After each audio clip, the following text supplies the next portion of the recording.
¿Por qué Dios no me ayuda?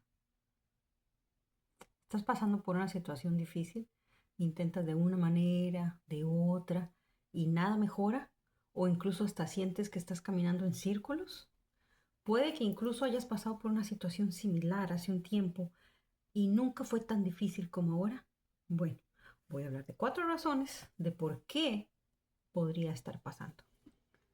La primera razón es que no es la voluntad de Dios. Nosotros tenemos que comprender que no tenemos la sabiduría de Dios y también que hay cosas que no vamos a comprender de este lado de la eternidad.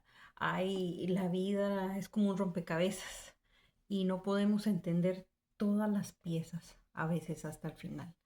Entonces, una de las cosas podría ser que lo que estás intentando hacer o lo que estás haciendo está en contra de la voluntad de Dios. Por ejemplo, el pecado. En ese caso, Dios no te va a ayudar. Si estás en una relación pecaminosa y necesitas ayuda, mm, muy difícil que Dios te vaya a ayudar en ese caso porque no es su voluntad. También a veces nos metemos de lleno en cosas simplemente porque suena muy bien, suena muy bonito, razonamos, hablamos con la gente y claro, si suena bien, no vemos por qué no y vamos adelante y lo hacemos, pero no era la voluntad de Dios. Otra cosa, por ejemplo, puede ser que no es el momento. A veces queremos a cosas que son buenas, que sí son la voluntad de Dios, pero no es el momento adecuado. A mí me pasó una vez, yo pasé mucho tiempo queriendo ir al seminario y intentaba un año y Dios me decía todavía no. Y intentaba el año que seguía y Dios me decía todavía no. Me tocó esperar y aunque fue muy difícil, al final sí lo logré hacer. Incluso Dios me mandó los fondos para pagar por esas clases. Entonces, puede que sí sea la voluntad de Dios, pero no es el tiempo apropiado. Incluso hay situaciones por las que Dios nos permite pasar para enseñarnos algo. Por ejemplo, em, hace un tiempo traté de ser maestra y apliqué para el sistema, hice un montón de pruebas que aparte de que estaban difíciles, pues fueron bastante costosas y me aceptaron. Y entré al programa, yo estaba muy feliz, muy contenta porque ya estaba dentro del programa, ya me habían seleccionado.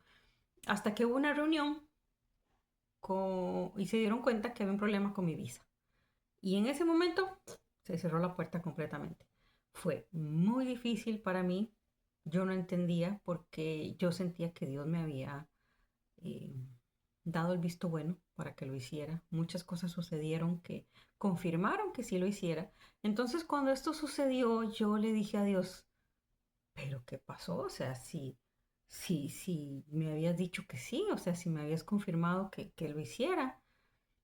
Y Dios fue tan bueno que me habló y me explicó que Él quería que yo en el futuro pudiera ver y comparar su plan con mi plan y darme cuenta que su plan era mucho mejor que el mío. Entonces, bueno, sé que algún día lo voy a comprender mejor, pero en el proceso sé que Dios me estaba enseñando algo. Y a veces tenemos que entender que Dios nos está enseñando algo, aunque las cosas al final no salgan como nosotros queríamos. La razón número 2, aunque no la quieras oír, es que puede que haya pecado en tu vida que no has confesado o del que no te has arrepentido.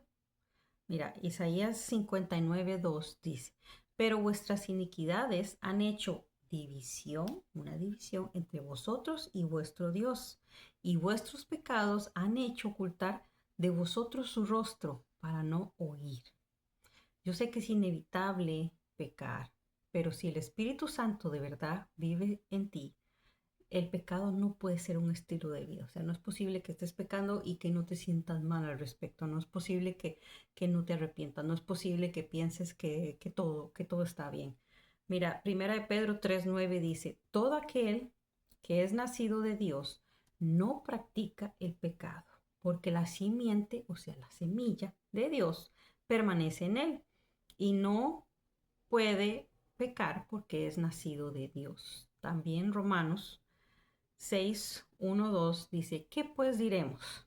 ¿Perseveraremos en el pecado para que la gracia abunde? En ninguna manera, dice Pablo, porque los que ¿Hemos muerto al pecado? ¿Cómo viviremos aún en él? Nosotros podemos justificar el pecado de muchas maneras. Incluso podemos hablar con otras personas y nos digan, no, no, todo está bien. No, eso no es nada. Pero Gálatas 6:7 dice, no os engañéis, Dios no puede ser burlado. Pues todo lo que el hombre sembrare, eso también segará. La razón número 3 puede ser que necesitas madurar. Si has creído en Jesús como tu Señor, como tu Salvador, eres un hijo de Dios. Juan 1:12 dice, mas a todos los que le recibieron, a los que creen en su nombre, les dio la potestad de ser hechos hijos de Dios. Cuando Dios nos adopta como hijos, empezamos como bebés espirituales y Él nos trata como tal. Nos tiene mucha paciencia, nos ayuda, pero Él espera que crezcamos. Él espera que maduremos espiritualmente. En Hebreos vemos cómo se le recrimina a estas personas que en lugar de ser hijos maduros todavía son hijos de pecho. Hebreos 5:12 al 14 dice, hace tanto que son creyentes que ya deberían estar enseñando a otros. En cambio, necesitan que alguien vuelva a enseñarles las cosas básicas de la palabra de Dios. Son como niños pequeños que necesitan leche y no pueden comer alimento sólido, pues el que se alimenta de leche sigue siendo bebé y no sabe cómo hacer lo correcto. El alimento sólido es para los que son maduros, los que a fuerza de práctica, están capacitados para distinguir entre lo bueno y lo malo. Entonces, cuando somos pequeños, nos ayudan a vestirnos, nos ayudan a amarrarnos los zapatos, nos ayudan a bañarnos, pero conforme vamos creciendo, nos van dejando de ayudar. Probablemente pasaste por una situación similar primero y Dios te ayudó, pero ahora Él está esperando que pongas en práctica lo que has aprendido. Entonces, ya no necesitas la misma ayuda. Así que no te quedes ahí sentado esperando que te amarren los zapatos. Inténtalo tú mismo.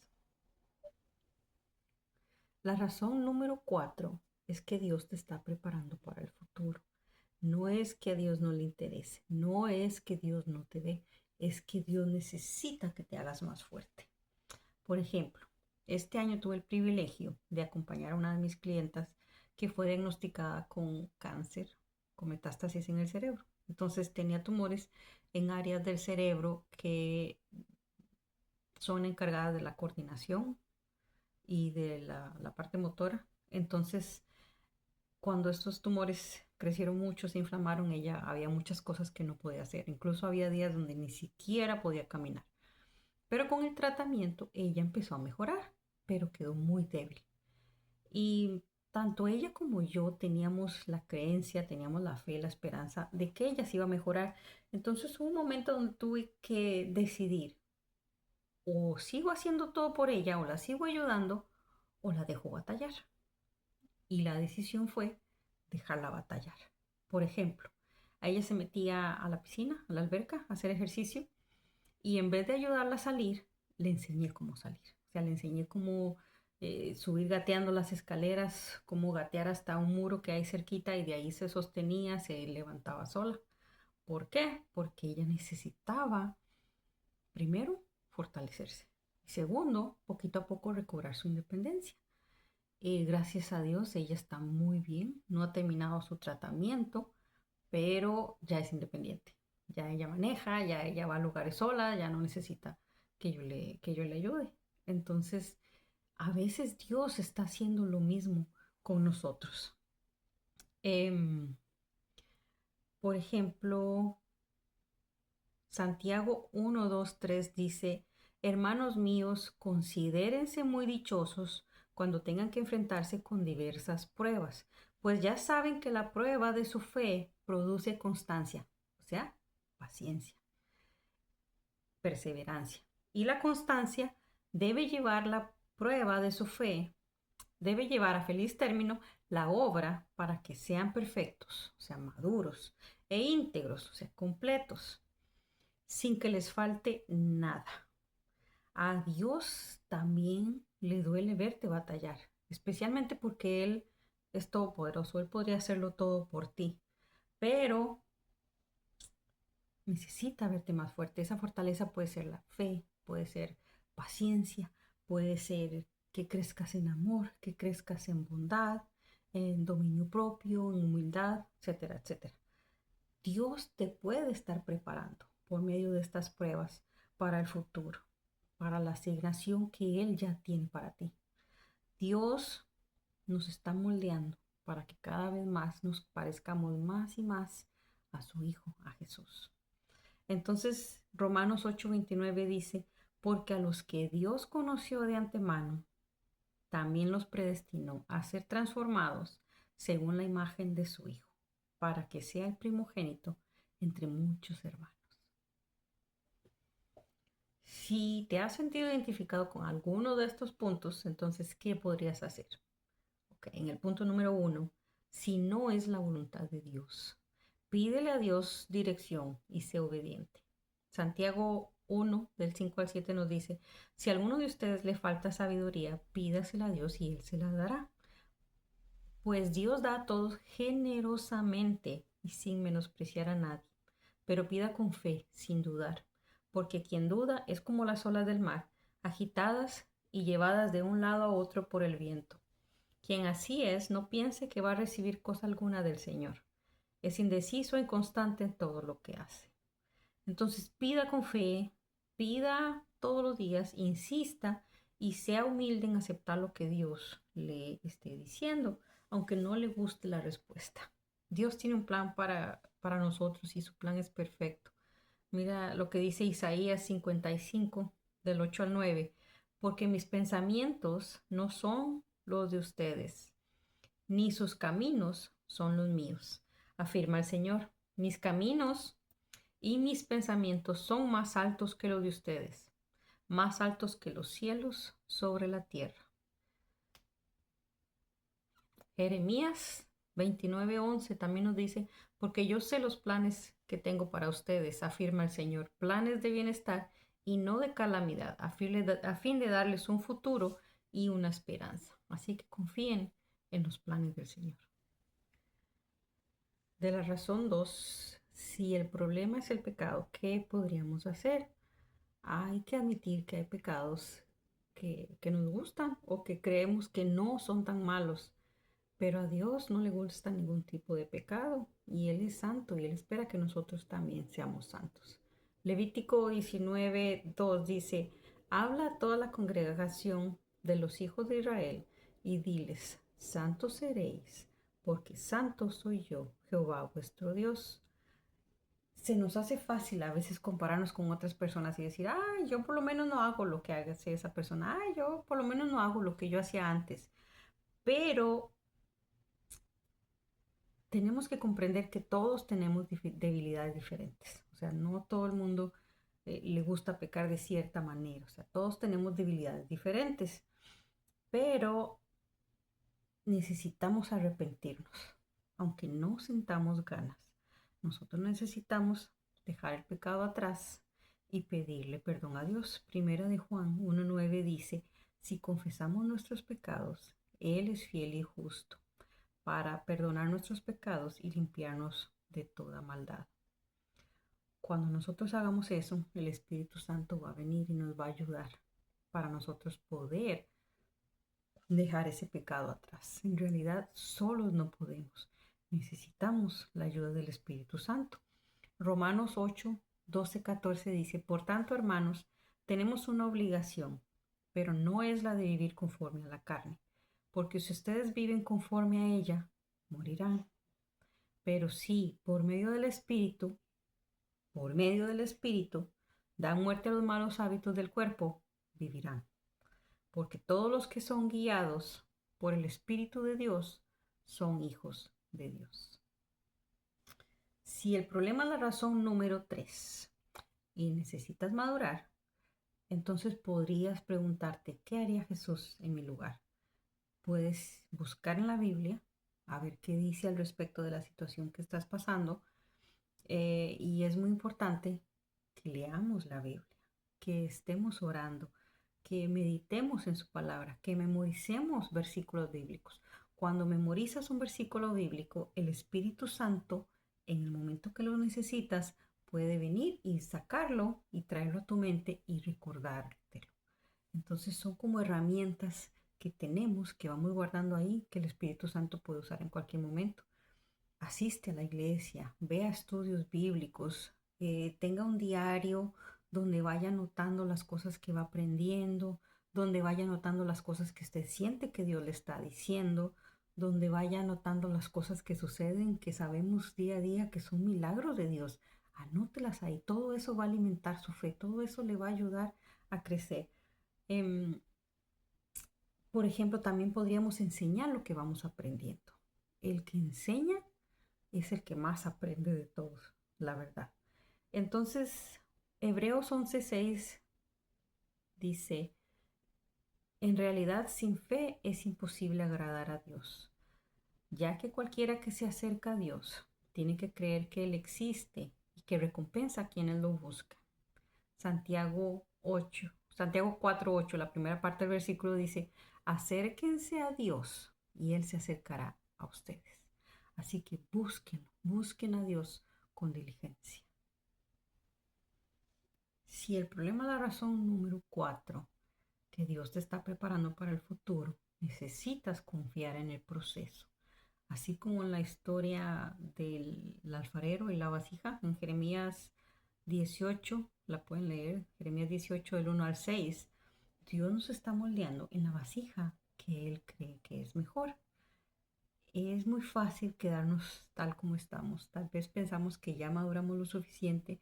Puede que incluso ya seas un líder en la iglesia, pero te has atrevido a hacer la oración a Dios que hizo David en Salmo 139, del 23 al 24. Examíname, oh Dios, y conoce mi corazón. Pruébame y conoce mis pensamientos. Dice, y ve si hay en mí camino de perversidad y guíame en el camino eterno. Yo te prometo que si haces esa oración, Dios te va a enseñar cosas de ti que tú no conoces, que tú ni siquiera, ni siquiera pasaban por tu mente, que existen dentro de ti, dentro de tu corazón. Y aunque es un proceso muy doloroso, Dios te está ayudando para que mejores. Eh, no podemos quedarnos estancados. El crecimiento espiritual necesita la ayuda de Dios. No es algo que Él hace por sí solo, es algo en lo que nosotros necesitamos cooperar con Dios. Entonces es doloroso, pero es aún más doloroso quedarnos tal como estamos. Dios tiene planes maravillosos para ti, pero no vas a caminar en ellos si no estás listo.